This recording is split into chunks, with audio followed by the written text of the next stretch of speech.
Hey everybody, thanks for tuning in to this week's beer review. I am the Mighty Plantain, and we are doing a beer from Dogfish Head. This is their Immort Ale. It's made with maple syrup and peat smoked barley. Where have I heard about peat smoked barley before? Oh yeah, whiskey, to those of you in Scotland. Scotch whiskey, or just plain Scotch to those of us in the US. So this promises to be interesting, especially since they aged it over some oak. 11% alcohol by volume. It's going to be nice and strong, but I'm really looking forward to that maple syrup and the peat smoked barley. You know, there's one thing about Scotch whiskey that really changes the character of the brew and makes it stand out, is that peat smoked barley. Depending on where the peat was harvested, it's got a different characteristic, and that's why I prefer the Islay malts over the Highlands malts, and so on and so forth. Very subtle characteristics of the air and soil and the general region that peat was harvested from, that's used to smoke the barley. It just gives different characteristics to the different Scotch whiskies. So I'm wondering exactly where the peat that was used to smoke the barley for this ale came from, because that's going to change the character of the beer. I assume they keep it from the same region so that they don't change the character of this beer every time they brew it, but I could be wrong. I haven't done that much research, and you know what? Dogfish Head's the kind of brewery that doesn't mind having their beer taste different with every batch, because true beer aficionados recognize that every year the beer may taste a little different. Look at their 120-minute IPA, for an example. It's a delicious beer, it's awesome, but every year there are subtle differences.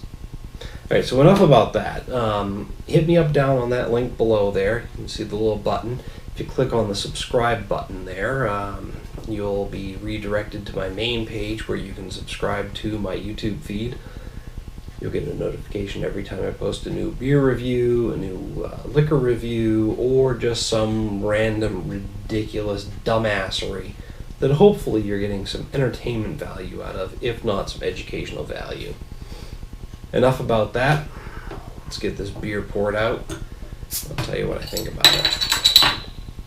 While I'm pouring this up, don't forget to hit me up down below with a like and a share, as well as that subscribe button. I need all the attention I can get, because that's what I thrive on.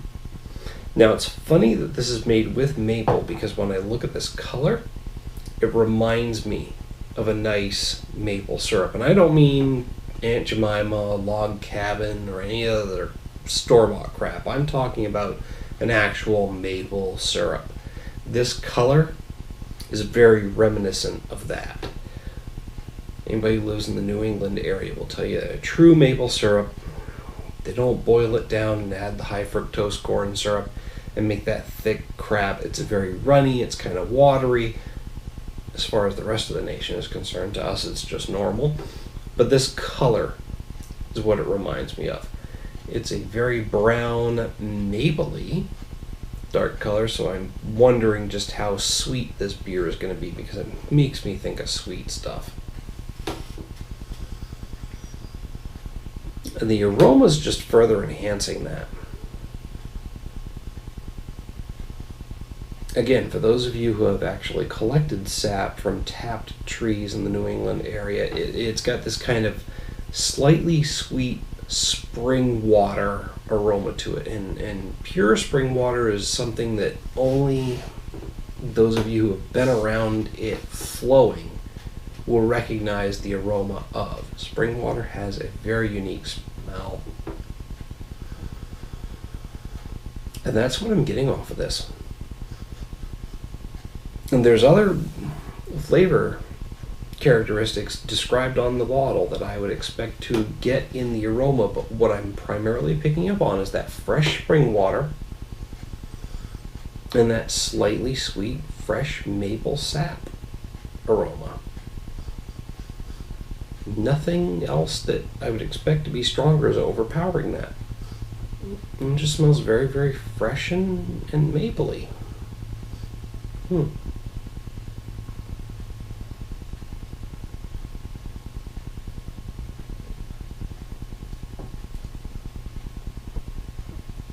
That is an interesting taste. There's a particular taste that you get from a high alcohol by volume beer, and this one's at 11%.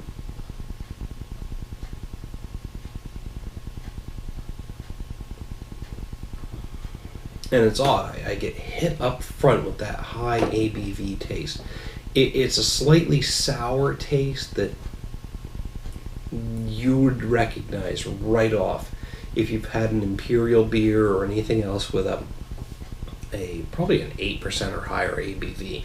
It's a very unique, distinctive taste that I can't really put into any category other than a high alcohol content beer taste. It hits you up front, but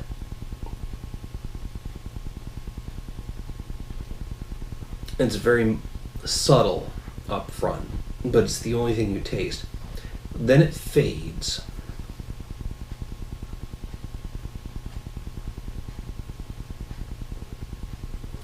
After that high ABV taste fades, you get that sweetness, that mapley sweetness.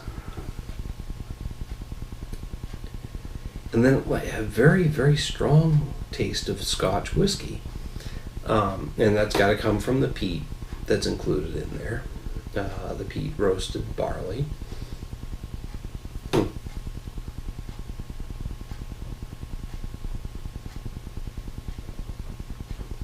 Apparently my palate is not sophisticated enough to narrow it down to any specific region, but if I had to hazard a guess, I would say that this particular bottle, which was produced in 2015, maybe this year, 2016, most likely in 2015 though, because I just picked it up a couple of months ago. If I had to try and hazard a guess, and this is based purely on speculation and not the fact that I'm actually really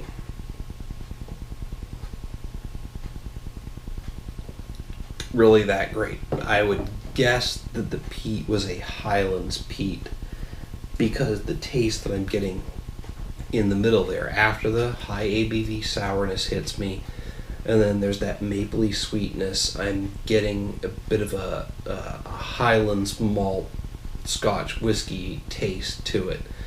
The Highlands malts tend to be a little harsher for me than the Islay malts that I prefer, because they have that mellowed down sea air taste. The Highlands malts are that harsher, in your face taste. Again, this is purely speculation. I'm probably just running off of the mouth at this point, but that's what I'm getting. And getting that up front, that mapley sweetness. Then the high ABV, high alcohol content sourness, followed by a mellowing sweetness.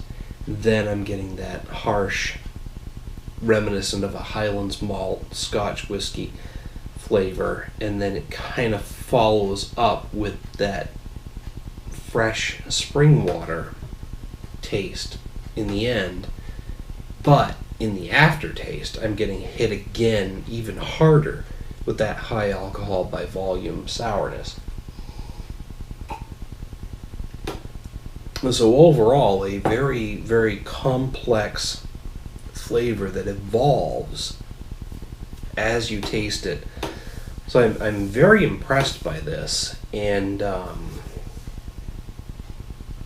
because of that complexity and the way it evolves, and the fact that it's a unique experience, this is actually giving me a bit of a wow factor. There's that buzzword again that I really hate, wow factor, because I think it's overused. But it's unique and different enough that I am gonna say wow, and I really like this. I'm hitting this with a 5 out of 5. So, you know, Dogfish Head has a lot of winners for me, a lot of 5 out of 5s, and this is another one that falls into that category. It's a very delicious beer. But hey, that's just my opinion.